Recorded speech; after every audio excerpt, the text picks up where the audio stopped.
ఆ గుమ్మడిదల మండలం అంతా ఆగమైపోతుంది. ఆ డంప్ యార్డ్ ఇక్కడ వేస్తే మా భూగర్భ జలాలు కలుషితమైపోతాయి. ఈ చుట్టుపక్కల పర్యావరణం దెబ్బతింటది. మా పిల్లల ఆరోగ్యాలు దెబ్బతింటాయి. మాకు లేని రోగాలు వస్తాయి. ఆ నర్సాపూర్ చెరువు ఇవాళ పర్యాటకానికి చిరునామాగా ఉన్నటువంటి నర్సాపూర్ చెరువు రేపు పూర్తిగా కలుషితమైపోతుంది. మాకు ఈ గుమ్మడిదల మండలమే ఆగమవుతుంది కనుక ఈ డంప్ యార్డు వద్దు అని మీరు అంటున్నారు. నిజానికి గతంలో కూడా మీరందరూ కూడా అప్పుడు నా దృష్టికి మైపాల్ రెడ్డి అప్పుడు ఎమ్మెల్యే గారు కావచ్చు, మీ ఇక్కడ ఉండే మా గోవర్ధన్ రెడ్డి సీనియర్ నాయకులు కావచ్చు, మాజీ సర్పంచ్ నరసింహారెడ్డి గారు కావచ్చు, వీళ్ళందరూ వచ్చి ఇక్కడ వద్దని నాకు చెప్తే అప్పుడు నేను ప్రభుత్వంలో మాట్లాడి దీని పనులను ఆపించి అది ఇక్కడ జరగకుండా మేము చేసినాం. కానీ ఇప్పుడు ఎట్లా చేస్తుండంటే ఏదో ఎమర్జెన్సీ లెక్క అర్ధరాత్రి 12 గంటలకు వచ్చి ఊర్ల మీద పడి 100-150 మంది మగోళ్ళని ఎత్తుకపోయి సంగారెడ్డిలో పోలీస్ స్టేషన్లో పెట్టిండ్రు. ఒకటేసారి దొంగలు ఊరి మీద పడ్డట్టు 1000 మంది పోలీసు వాళ్ళు, 400-500 టిప్పర్లు రాత్రికి రాత్రి పనులు చేసి ఈ మొత్తానికి ఈ డంప్ యార్డ్ను పెట్టేటువంటి ఒక కుట్రను ఈ కాంగ్రెస్ ప్రభుత్వం చేస్తూ ఉంది. మీరు ఎక్కడైనా ఊర్లు లేని కాడ, ప్రజలు లేని కాడ, ఎవరికి ఇబ్బంది లేని కాడ పెట్టాలి. ఇక్కడే మీరు ప్రజల్ని అడగలే, ప్రజల అభిప్రాయం తీసుకోలే. ఏమనంటే 2008లో రాజశేఖర రెడ్డి గారు ఉండగానే పెట్టినాం, అది అప్పటిదే 2008కేలు ఉన్నది అని చెప్పి కొత్త కథలు చెప్తున్నారు. ఇది ఎప్పటిదా అప్పటిదా, ఎవరు పెట్టిండ్రు ఎందుకు పెట్టిండ్రో కాదు, ప్రజల అభిప్రాయాలు కనుక్కోండి. గుమ్మడిదల రైతులు అంటే ఆదర్శవంతమైన రైతులు, బంగారం లాంటి పంటలు పండించే రైతులు సంగారెడ్డి జిల్లాలో గుమ్మడిదల రైతులు. ఇక్కడ కూరగాయలు కానీ, పండ్లు కానీ, పాలు కానీ ఇక్కడ అద్భుతంగా మంచి పంటలు తీసేటువంటి రైతులు ఉన్నారు. 6 కాలం కష్టపడే మంచి రైతులు ఉన్నారు. ఇవాళ ఈ రైతులందరూ ఏం కోరుకుంటున్నారంటే మా నెత్తిన ఈ డంప్ యార్డ్ పెట్టకండి, మా ప్రజల్ని బతకనియండి అని చెప్పి ఇక్కడ ప్రజలు కోరుకుంటా ఉన్నారు. అందువల్ల మేము ప్రభుత్వాన్ని డిమాండ్ చేస్తున్నాం, తక్షణమే ఈ డంప్ యార్డ్ను రద్దు చేయండి. ఇంకెక్కడన్నా దూర ప్రాంతంలో ప్రజలకు ఇబ్బంది లేని చోట ఈ డంప్ యార్డ్ను ఏర్పాటు చేయాల్సిన అవసరం ఉంది. రేవంత్ రెడ్డి వచ్చిన తర్వాత లగచెర్ల చూసినాం, మొత్తం పోలీసు వాళ్ళని పెట్టి భూములు గుంజుకొని గిరిజన రైతులను జైళ్ళల్లో పెట్టి బలవంతంగా భూములు గుంజుకునే ప్రయత్నం చేసిండు. ఇప్పుడే మాణిక్రావు గారు చెప్పినట్టు పచ్చటి పొలాలు ఉన్నటువంటి న్యాల్కల్లో అక్కడ కూడా ఫార్మాసిటీ పెట్టమని చెప్పి భూములు గుంజుకునే ప్రయత్నం చేస్తున్నారు. ఇవాళ మా గుమ్మడిదల మీద పడ్డారు. అయ్యా రేవంత్ రెడ్డి గారు, మా గుమ్మడిదలను మరో లగచెర్ల చేయకండి, మా రైతులు ఎట్టి పరిస్థితుల్లో ఒప్పుకునే పరిస్థితుల్లో లేరు. ఇప్పటికే 10 రోజుల నుంచి వివిధ రూపాల్లో ధర్నాలు చేస్తుండ్రు. అక్కడ పారానగర్లో చేస్తుండ్రు, ఇక్కడ గుమ్మడిదలలో కూడా ధర్నాలు చేస్తున్నారు. ఎందుకోసం చేస్తున్నారు?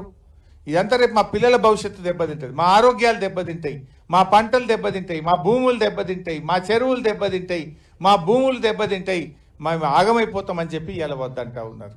నువ్వు ఆలోచించి వెంటనే ఈ నిర్ణయాన్ని వెనక్కి తీసుకోవాలి. ఏంది పోలీసు వాళ్ళు ఏంది ఇందిరమ్మ రాజ్యం ఇందిరమ్మ రాజ్యం అంటావు. వెనకట ఇందిరమ్మ ఎమర్జెన్సీ పెట్టిందట, ఇప్పుడు కూడా ఒక ఎమర్జెన్సీని తలపించే విధంగా ఉన్నది గుమ్మడిదల. 1000 పోలీసు వాళ్ళ, 2,000 పోలీసు వాళ్ళ, ఊళ్ళే మంది ఎందరు ఉన్నారో పోలీసు వాళ్ళకి అంతమంది పెట్టిండ్రు. ఏం పద్ధతి ఇది? అంటే నువ్వు పోలీసులను పెట్టి భయపట్టిస్తా అనుకుంటున్నావా? ఇదేమన్నా ఎమర్జెన్సీ రాజ్యమా? ఇదేమన్నా మిలిటరీ రాజ్యమా? ఇది ప్రజాస్వామ్య ప్రభుత్వం. నిన్ను ఓట్లేసి గెలిపిస్తే మా నెత్తి మీద డంప్ యార్డు పెడతావా? ఓట్లేసిన పాపానికి ప్రజల్ని మోసం చేస్తావా? ఏ ఒక్కటి నువ్వు అమలు చేసినావు ఇప్పటిదాకా? మహిళలకు మహాలక్ష్మి 2,500 అంటివి ఇవ్వకపోతివి, ముసలోళ్ళకు 4,000 పింఛన్ అంటివి రాకపాయే, రైతులకు రుణమాఫీ అంటివి సగం కూడా కాకపాయే. ఏది నువ్వు చేసిన పని? బస్ ఒకటి పెట్టినాడు, గదొకటే, గది తప్పేమి లేదు. అన్న కూడా పంచాయతీలే. ఇక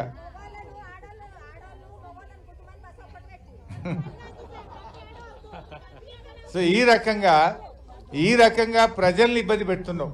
సో ఇప్పటికైనా మా గుమ్మడిదల అక్కా చెల్లెళ్ళు, అన్నదమ్ముళ్ళు, మా రైతుల అభిప్రాయాన్ని గుర్తుపెట్టుకొని తక్షణమే ఈ డంప్ యార్డ్ను ప్రజలకు ఇబ్బంది లేని చోట, గ్రామాలు లేనటువంటి చోట, రైతులకు ఇబ్బంది లేని చోట పెట్టాలి తప్ప ఇక్కడ ఈ గుమ్మడిదలలో పారానగర్లో పెట్టద్దని ప్రభుత్వాన్ని మేము కోరుతా ఉన్నాం. తప్పకుండా మీ యొక్క అంశాన్ని రేపు అసెంబ్లీలో కూడా మాట్లాడతాం. రేపు మళ్ళీ అసెంబ్లీ బడ్జెట్ సమావేశాలు స్టార్ట్ అవుతున్నాయి. ఇలా మీరు ఎట్లా పోరాడుతున్నారు? ఓనాడు బర్రెలు పెట్టిండ్రు, ఓనాడు గొర్రెల్ని పెట్టిండ్రు, ఓనాడు మహిళలు కూస్తున్నారు, ఓనాడు పిల్లలు కూస్తున్నారు, ట్రాక్టర్ల ర్యాలీ పెట్టిండ్రు. వివిధ రూపాల్లో ప్రజాస్వామ్య పద్ధతిలో మీరు కొట్లాడుతూ ఉన్నారు. మీ పోరాటాన్ని రేపు అసెంబ్లీలో మాట్లాడతాం, ప్రభుత్వం మీద ఒత్తిడి పెంచుతాం. ఎయిర్ ఫోర్స్ వాళ్ళు కూడా చెప్తున్నారు, ఇట్లా ఎయిర్ ఫోర్స్ ఉన్న కాడ 10 కిలోమీటర్ల చుట్టూలో డంప్ యార్డ్ పెట్టద్దు, మా విమానాలకు పక్షులు అడ్డం వస్తాయి, మాకు ఫ్లయింగ్ జోన్ ఎఫెక్ట్ అవుతుంది అని ఎయిర్ ఫోర్స్ అకాడమీ వాళ్ళు కూడా చెప్తున్నారు. ఎయిర్ ఫోర్స్ వాళ్ళు కూడా ఇక్కడ డంప్ యార్డ్ పెట్టొద్దు అని చెప్పి కలెక్టర్ గారికి లెటర్ ఇచ్చిండ్రు. మరి ఎయిర్ ఫోర్స్ వాళ్ళు పెట్టినా కూడా నువ్వు స్పందించవా? ఇవాళ ఈ గుమ్మడిదల వాళ్ళు అప్పుడే ఎయిర్ ఫోర్స్ దిండిగల్ అకాడమీ పెడితే వీళ్ళ భూములన్నీ పోయినాయి. ఆ రోజుల్లో 15,000 ఎకరాల భూములు పోయినాయి. ఆ ఎయిర్ ఫోర్స్ అకాడమీ పెట్టి అట్లా పరిశాన్ చేస్తుంది. ఇప్పుడు మళ్ళా డంప్ యార్డ్ పెట్టి ఉన్నోళ్ళను బతకనియకుండా ఇట్లా పరిశాన్ చేయబట్టింది. సో ఇప్పుడు ప్రజల అభిప్రాయం చూసినా, ఎయిర్ ఫోర్స్ అకాడమీ అభిప్రాయం చూసినా, ఏ రకంగా చూసినా డంప్ యార్డ్ ఇక్కడ పెట్టడం అనేది శ్రేయస్కరం కాదు. ఆలోచన విరమించుకోండి, మీ టిప్పర్లు వాపస్ తీసుకోండి, మీ పోలీసు వాళ్ళందరినీ కూడా వెనక్కు తీసుకొని ఇక్కడ ప్రజాస్వామ్య పద్ధతుల్లో ప్రజల ఆలోచనల్ని గౌరవించాలని చెప్పి కూడా ఈరోజు మేము డిమాండ్ చేస్తూ ఉన్నాం. ఇప్పటికైనా నువ్వు కళ్ళు తెరవక మొండిగా పోతే మాత్రం నీకు తగిన శాస్తి తప్పదు. రేపు మరి నువ్వేం శాశ్వతం కాదు, నువ్వేం పర్మనెంట్ కాదు. కానీ ఇట్లా నువ్వు నీ చేతుల అధికారం ఉందని పోలీసు వాళ్ళని పెట్టో, మిలిటరీని పెట్టో బలవంతంగా పనిచేయదు. కోర్టు ఆర్డర్ ఇచ్చింది కదా, కోర్టు ఆర్డర్ ఇచ్చినాకనే బుద్ధి రాదా నీకు? హైకోర్టు చెప్పినాక కూడా పనులు ఎట్లా కొనసాగిస్తావు? హైకోర్టు పనులు ఆపండి అని చెప్పింది. ఒక్కసారి కాదు 2 సార్లు చెప్పింది. ఇవాళ కోర్టు చెప్పిన తర్వాత మీరు పనులు ఎట్లా ఎందుకు ఆపరు? పనులు ఎట్లా కొనసాగిస్తారు? మీరు ఇంకా బోర్లు వేస్తున్నారు అక్కడ, ఇంకా రోడ్లు వేస్తున్నారు అక్కడ. ఎట్లా రోడ్ వేస్తారు? హైకోర్టు యాజ్ ఇట్ ఈజ్ ఆపండి, సర్వే చేయండి, ప్రజల అభిప్రాయాలు తీసుకోండి, ఈ ఎయిర్ ఫోర్స్ అకాడమీ ఇచ్చిన అభిప్రాయాన్ని దృష్టిలో పెట్టుకోండి అని కోర్టు చెప్పినాక కూడా మీరు ఇంకా కూడా రోడ్లు వేస్తూ ఉన్నారు. తక్షణమే ఆ రోడ్డు పనులు ఆపాలి. నేను అడుగుతున్న జిల్లా కలెక్టర్ గారిని, రేపు మీరే బాధ్యత వహించాల్సి ఉంటుంది. రేపు కోర్టు నిన్నే హైకోర్టుకు పిలుస్తుంది. రేపు కలెక్టర్గా హైకోర్టు ఆర్డర్ను అమలు చేయకపోతే ఆ బాధ్యత కలెక్టర్ గారి మీదనే ఉంటుంది. నేను హెచ్చరిస్తా ఉన్న సంగారెడ్డి జిల్లా కలెక్టర్ను, హైకోర్టు ఉత్తర్వులను గౌరవించండి, ఆ రోడ్డు పనులను వెంటనే ఆపాలని చెప్పి నేను జిల్లా కలెక్టర్ గారిని హెచ్చరిస్తా ఉన్నా. అదే